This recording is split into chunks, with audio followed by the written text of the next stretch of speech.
The AACP Council of Deans invited all U.S. colleges and schools of pharmacy to review the current state of pharmacy education to discover the innovative educational methodologies that help lead graduates to improve the practice of pharmacy.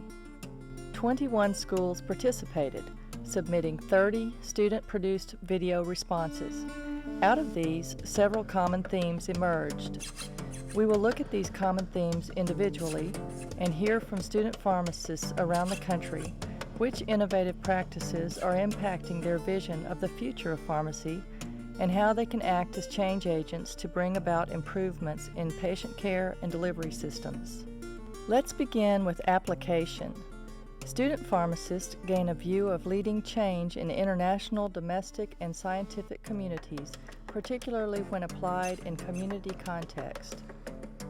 This student from Purdue University worked with other healthcare professionals in Kenya, developing perspectives about the priorities of the community as a means of affecting positive outcomes.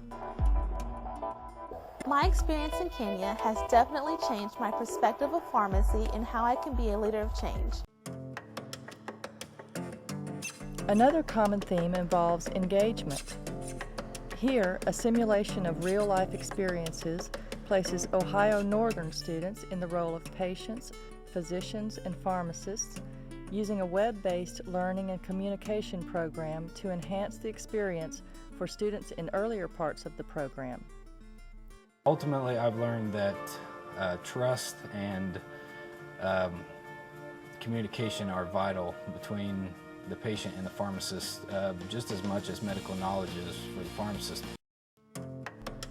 Diversity in patient population and experiences provided in IPPE programs, such as this one from the University of Maryland, allows students in their P2 and P3 years to follow a patient longitudinally over the course of their involvement. One of the main lessons actually is the correlation between classroom knowledge and real-world settings. Building a bridge between her trust and the knowledge I've gained so far at school so that I can better help the patient. The second lesson I've learned is working with diverse patients and having diverse experiences. The patients that I've had experience with come with multifaceted issues. Many different times I've had to sit with them and talk with them, and it's given me an opportunity to develop an open mind, an analytical perspective, and be more culturally and socially aware in terms of a healthcare setting.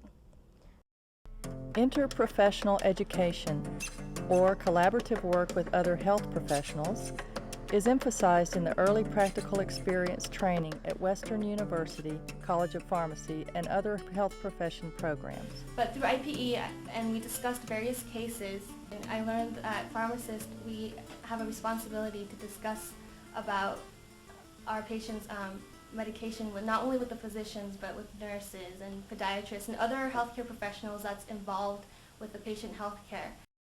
Empowerment as a theme is demonstrated here through a unique program at the University of Pittsburgh called the Executive Boardroom Series. The Executive Boardroom Series allows me to interact with executives, people such as the president of CVS, and we get to talk about and discuss for 2.5 hours the implications of healthcare, the healthcare dollar, and discover how we will be better leaders for the future of pharmacy.